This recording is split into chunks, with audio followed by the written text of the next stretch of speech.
నమస్తే రమగారు. నమస్తే జయ. రమగారు, కాంప్లికేటెడ్గా చేసుకోవటం అది ఎలాగంటే ఆధ్యాత్మికతతో ఆధ్యాత్మికతని కాంప్లికేటెడ్గా చేసుకోవటం. భక్తి ఎక్కువైనా కూడా ప్రమాదమే కదండి. అవును, చాలా ఇబ్బంది. ఏదో సినిమాలో ఆవిడ హారతలు ఇచ్చేసి అసలు పటాల ఆ మూర్తుల ఫోటోలు కూడా కనిపించవు, వాళ్ళ ప్రతిమ కూడా కనిపించదు ఎక్కువైపోయి. లేకుంటే భర్తకి కాళ్ళు కడిగేసి కడిగేసి కడిగేసి ఎక్కడ కనిపిస్తే అక్కడ కడిగేయటమే.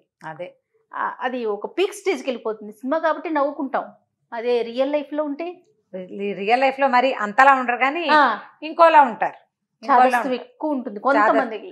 చాదస్తం ఎక్కువ. ఎన్ని పూలు చాలువు, ఎంత పత్రి చాలదు, ఎన్ని పూజలు చాలవు, ఏమిటో అభిషేకాలు అంటారు, విగ్రహాలు అంటారు, అవి అంటారు, ఇవి అంటారు. అప్పటివరకు ఇంట్లో ఎవరు ఏం తినకూడదు అంటారు రమ్మగారు. ఏమి తినకూడదు, ఎవరికి ఏమి పెట్టకూడదు, తినకుండా మాడి మాడి మాడి ఆహారంగా ఉంటారు. చాలా ఉంటాయి జయ. ఆధ్యాత్మికతని కాంప్లికేటెడ్ గా చేసుకోవటం. ఇప్పుడు ఆధ్యాత్మికత అంటే సాధారణంగా ఆధ్యాత్మికత అంటే ఏంటి? ఆత్మని గురించి తెలుసుకోవటం. ఆత్మ అంటే మనము, జీవాత్మ, పరమాత్మ. ఎక్కడున్నాడు? అక్కడెక్కడో ఉన్నాడా? మనతో పాటు లేడు. ఆత్మ జీవాత్మతో పాటు పరమాత్మ ఉంటేనే ఈ దేహం ఉంటుంది. అంతే. ప్రవేశిస్తాడు గారు. ఇలా కాంప్లికేటెడ్ గా ఆలోచించే వాళ్ళు ఏం చేస్తారు? ఆయన ఎక్కడో ఉన్నాడని చెప్పి ఆయనకి కదా చేసేస్తూ ఉంటారు. చేసేస్తారు. భగవంతుణ్ణి తెలుసుకోవటమే భక్తి. అంతే.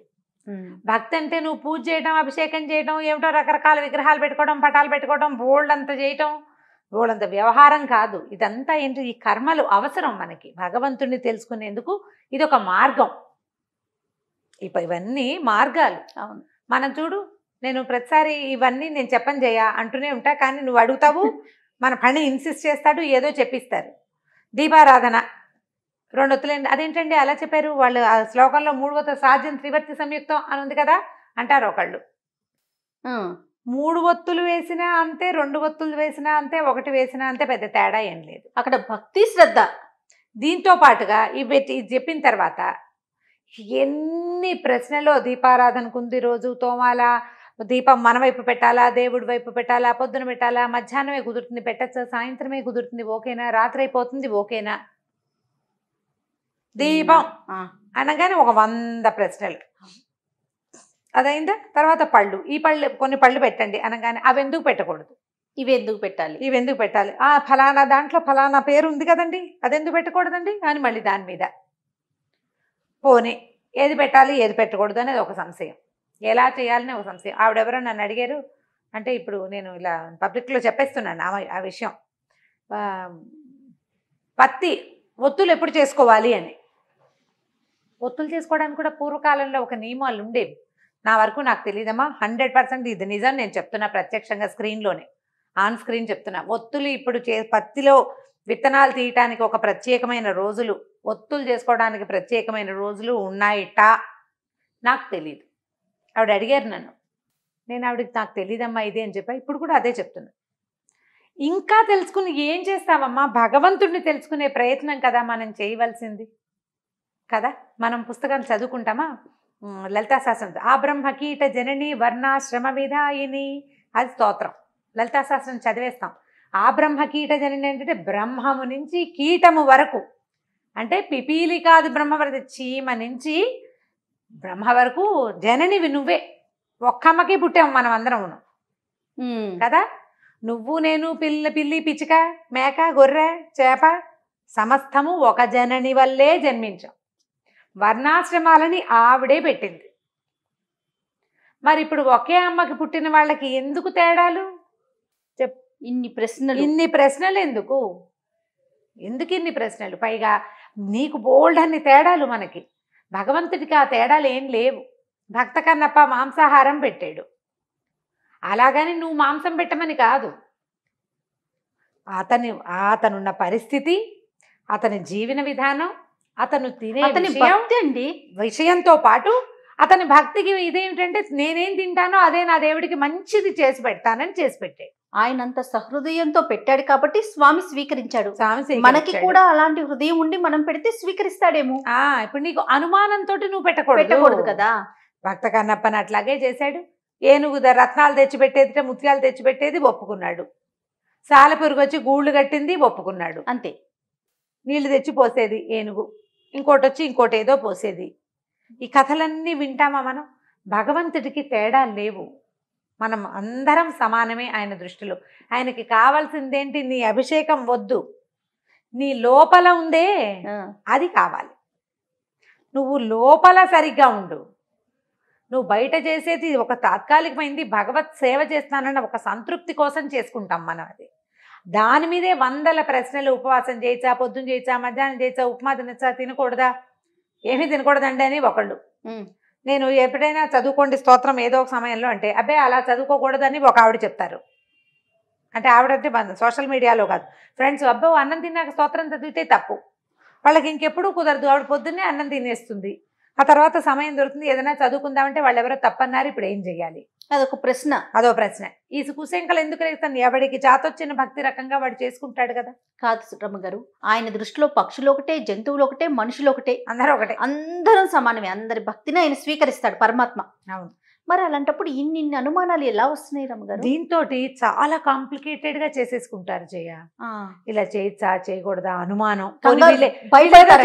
అనుకో, వచ్చిన వాళ్ళు ఎవరో ఉంటారా, వాళ్ళు వచ్చి ఏదో ఒకటి చెప్తారు. భయం వేస్తుందంటారా? భయం వేస్తుంది. తప్పేమేమో, దోషమేమో, పొరపాటు చేశామేమో అని అనిపించేస్తుంది. అనుమానాలు, భయాలు, కుశంకలు. ఒత్తులు, దీపారాధన, దీపం పెట్టుకోవాలి ఏ నూనెతో. ఏదో అడిగావు ప్రశ్న, ఏదో నువ్వుల నూనె చెప్పాం, పప్పు నూనె, మామూలు నూనె. అంటే ఇప్పుడు మనం ఎలా తీసుకుంటున్నామంటే, పూర్వకాలం మన పెద్దలు ఏది ఆచరించారో మనందరికీ ఎక్కువ పర్సంటేజ్ ఎవరికి అందరికీ తెలిసిన విషయం ఏదుందో అది చెప్తున్నాం, అది చెప్పుకుంటాం. ఎవరైనా అంతే, ఎవరైనా అంతే. ఇప్పుడు దీని మీద 100 ప్రశ్నలు, దాని మీద మళ్ళీ మన అడగటం కాదు, వాళ్ళలో వాళ్ళే అడిగేసుకుని వాళ్ళు అంటే, అబ్బాయి అలా చేయకూడదు, ఆవు నెయ్యితోటి చేయాలి, అబ్బాయి అలా చేయకూడదు, ఇదే దీంతో చేయాలి, అదే పెట్టాలి, ఇవే పెట్టకూడదు, అది పెడితే అది, ఇది పెడితే ఇది. ఏది పెట్టినా జీవిత గమనం మార్పు లేదు, మరణం తథ్యం, ధర్మాచరణ ముఖ్యము. నువ్వు ఎలా పుట్టేవో, దేనివల్ల జన్మించావో దాన్ని గౌరవించు, దేనితోటి జీవిస్తున్నావో దాన్ని గౌరవించు. ఈ మధ్యలో ఉన్న నాటకం ఉంది చూసావా, నీకు కుదిరినట్టు ఆడుకో, చేతొచ్చినట్టు ఆడు, కుదిరినట్లు చేతొచ్చినట్టు మానేయకు, చెయ్యి. దాని మీద శంక పడకు, ఇతరులని శంకించద్దు, ధైర్యంగా చేయటమే. చేసే అబ్బే అభిస్తారేంటండి, ఆ పళ్ళు ఇవ్వకూడదండి, అది వేస్తే మంచిది కాదు. ఇందులో మళ్ళీ ఇంకా కొత్త కొత్త దిక్కుమాల సిద్ధాంతాలు అవేమిటో మరి నాకు తెలియదు, నేను ఎప్పుడు వినలే. ఒకళ్ళ అమ్మాయి, ఒక పాప పెద్దదైంది, వాళ్ళ ఇంట్లో పూజలు అవి చెయ్యరు, ఏదో మడి మైల అన్నీ కలుస్తాయి, మైలు కలిసిపోతుంది, పిల్లలు కూడా చెయ్యడం చేస్తారు. వీళ్ళ అన్నయ్య వాళ్ళు వేరే ఊళ్ళో ఉన్నారు, మేము పూజ చేసుకోవచ్చా అని ఆవిడ అడుగుతారు. అన్నయ్య వల్ల చేసుకోవచ్చమ్మా అని మనం రాస్తే, అబ్బే మీరు చేసుకోవడానికి పనికిరాదు, పురుడు వస్తే పనికిరాదు. కాదు రమ్మగారు, ఇక్కడ ఉన్న ఇంట్లో మైలుంటే అన్నయ్య ఇంట్లో ఎలా ఎందుకు చేసుకోకూడదు? అదే అవి ఎప్పుడు చేస్తారు, జాతా శౌచం, వృతా శౌచం అని 2 అశౌచాలు ఉంటాయి. పుట్టినప్పుడు వచ్చే అశౌచం ఒకటి, పిల్లలు పుడితే పురుడు వస్తుంది. ఆ పురిటి 10 రోజులు వీళ్ళ ఇంటి వాళ్ళ అన్నదమ్ముల వాళ్ళు వీళ్ళంతా ఏమి దేవతార్చన చేసుకోరు. వృతాశౌచం మరణించినప్పుడు కూడా అంతే కదా. అయితే ఈ అశౌచాలు 11 రోజులకి అశౌచం తీరే కుటుంబాలు కొన్ని ఉంటాయి. 7వ రోజునే నీళ్లు పోసేసి ఉయ్యాల్లో వేసేసే వాళ్ళు కొంతమంది ఉంటారు. ఇప్పుడు దీన్ని అందరికీ ఒకటే చాపచుట్టగా చెప్పలేం కదా మనం. ఎవరెవరి ఇళ్లల్లో ఉన్నది వాళ్ళు ఎవరింట్లోనో పురుడొచ్చింది, మా అక్కయ్య వీళ్ళ ఇంట్లో అంటే వాళ్ళ కజిన్స్ ఇంట్లో పురుడొచ్చింది, మా ఇంట్లో మంగళహారతి పట్టుకోవచ్చా, ఇలాంటివి ఎన్ని అనుమానాలు.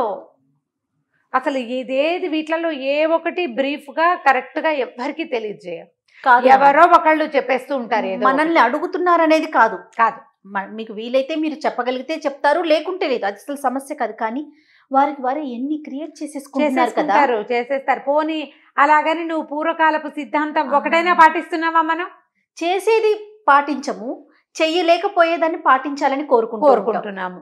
నిజంగా చేయవలసిన విధి విధానాలేమో చేయడమే లేదు. ఏది పాటించగలుగుతున్నాం ఈ రోజుల్లో? మనకేం కుదరటలా.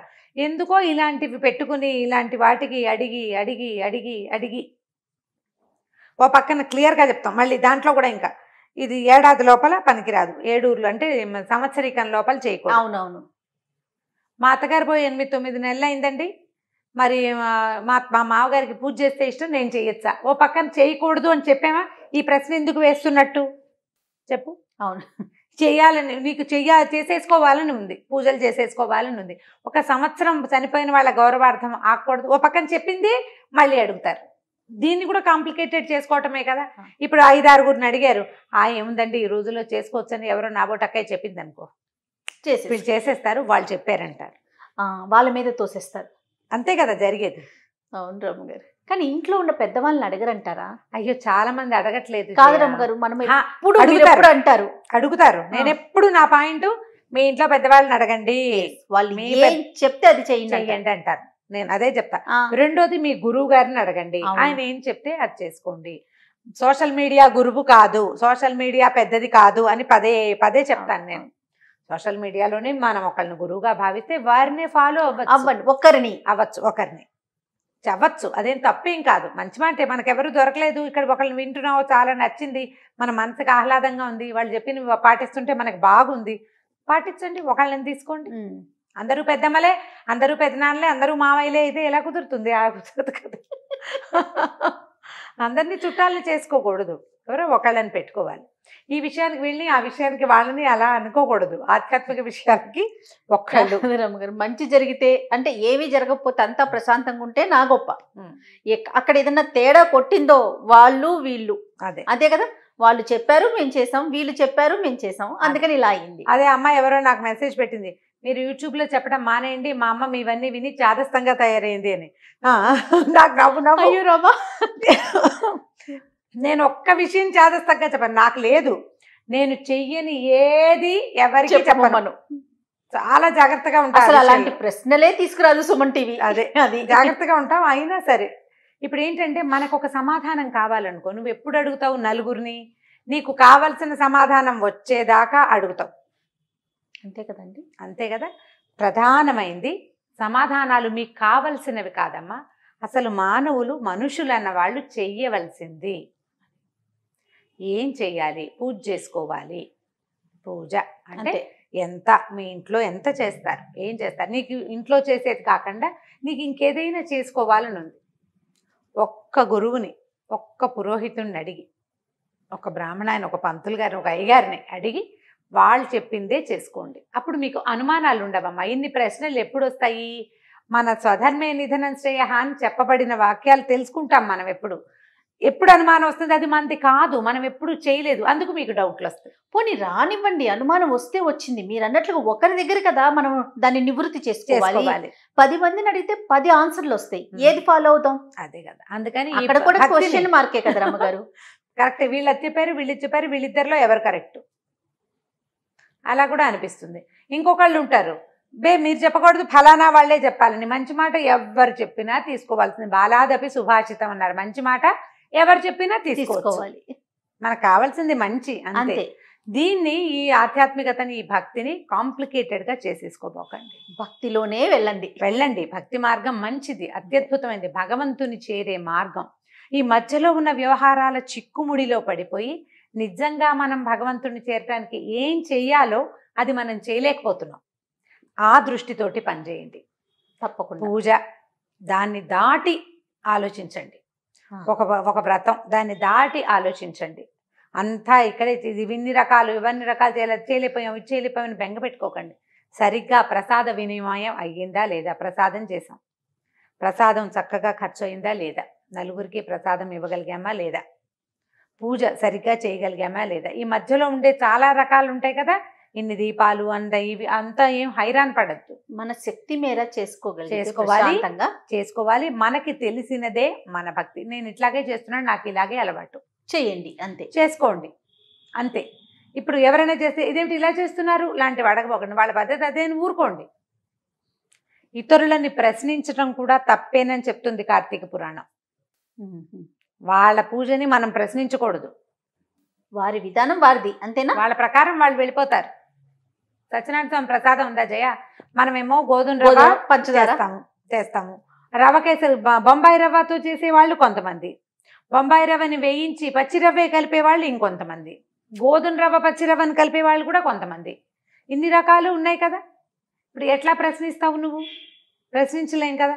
కాబట్టి ప్రశ్నలు మానేయండి, కాంప్లికేటెడ్ చేసుకోవద్దు. భగవంతుని చేరే మార్గాలని సరి అయిన వాటిని అన్వేషించండి. ఆ దారి ద్వారా వెళ్ళిపోండి. ఇంట్లో పెద్దవాళ్ళు లేదా ఒక ఆధ్యాత్మిక గురువు, ఒక్క గురువుని అనుసరించి హాయిగా పూజ చేసుకోండి.